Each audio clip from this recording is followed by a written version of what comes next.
বিসমিল্লাহির রহমানির রহিম। আসসালামু আলাইকুম। আমি আমার রেসিপি শুরু করলাম। আজকের রেসিপি গরুর মাংসের জুড়ি। রেসিপির লাগিয়ে দেখো আমার লিখছি রসুন, কাঁচামরিচ, বাদাম, পেঁয়াজ, গরুর মাংস, হলুদ, মরিচ, কাশ্মীরি মরিচ, পাঁচফোড়ন, জিরা,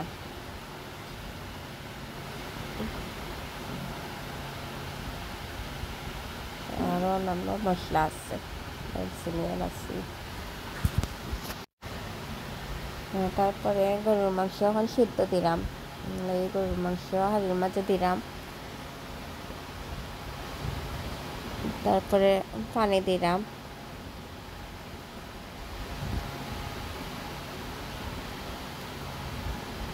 একটু হলুদ দিলাম, সামান্য মরিচের গুঁড়া দিলাম, লবণ দিলাম, দিয়ে একটু লাড়িয়ে দিলাম।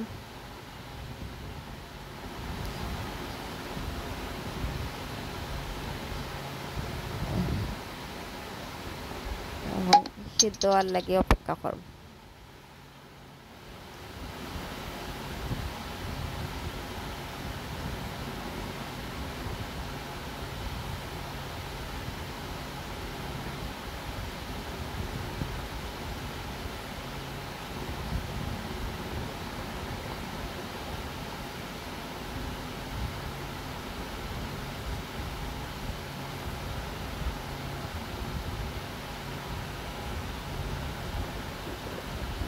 জিরা মাংসের রেসিপিটা কি খুব মজা হয়।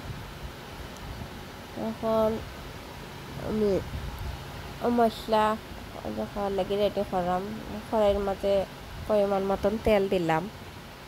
তারপরে তেজপাতা, দারচিনি, এলাচি এক করে দিলাম।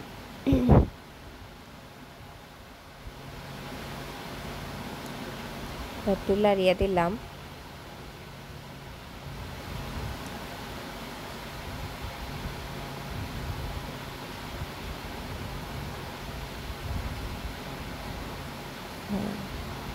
রসুন দিলাম,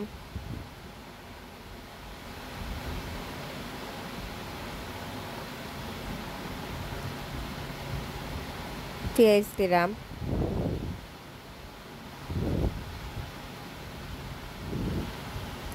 আদা কুচি দিলাম,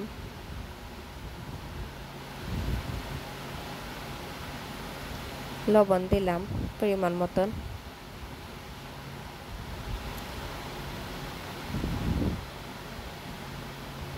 দিয়ে 10 মিনিটের লাগে ডাকিয়ে রাখলাম। 10 মিনিট পরে আবার আইছি। আমার পেঁয়াজ পুরো ভাজা ভাজা হয়ে গেছে, সফট হয়েছে প্রায়। এখন হলুদ দিলাম 2 চামচ,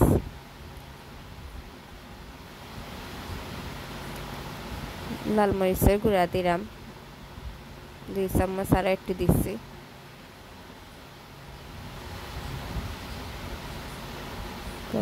পাঁচফোড়ন দিলাম 2 চামচ, জিরা গুঁড়া দিলাম,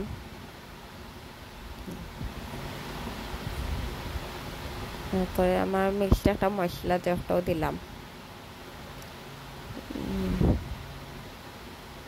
এখন লাড়িয়ে সারিয়ে সব এখানে করলাম, মিশাইলাম। কাশ্মীরি মরিচের গুঁড়াও দিলাম কালারের লাগে।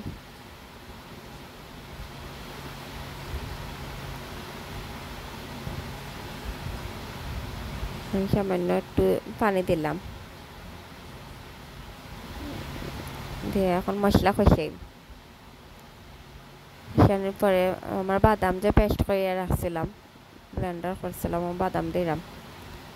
বাদাম দেওয়ার কারণে মশলার টেস্টটা একটু বেশি বাড়ে যায়। সোয়া সস দিব হালকা একটু, তা একটু ভালো টেস্ট হয়। দেখো আমার মশলা কষানো আর কি, এখন সুন্দর একটা ফ্লেভার বার হয়েছে বাদাম দেওয়ার কারণে।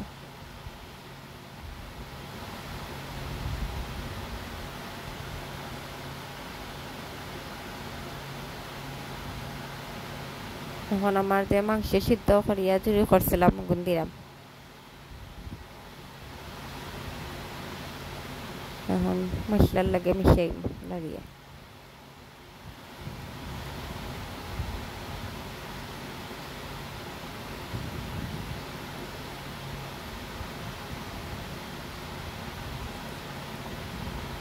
এখন আবার 20-25 মিনিটের লাগে রাখি দিচ্ছি আবার আইসি 20-25 মিনিট পরে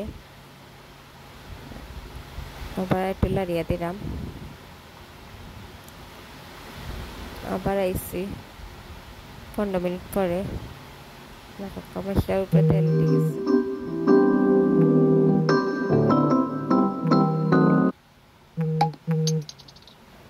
নামাই বা 10 মিনিট আগে কাঁচামরিচ দিলাম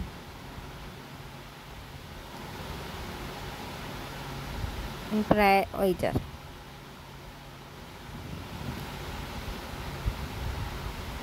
দেখকা কিলাখানো হয়েছে লুক দেখকা খুব ভালো হয়েছে আপনারা রেসিপি করিয়া দেখতে পারেন খুব মজা হয় খাইতেও বেশি ভালো লাগে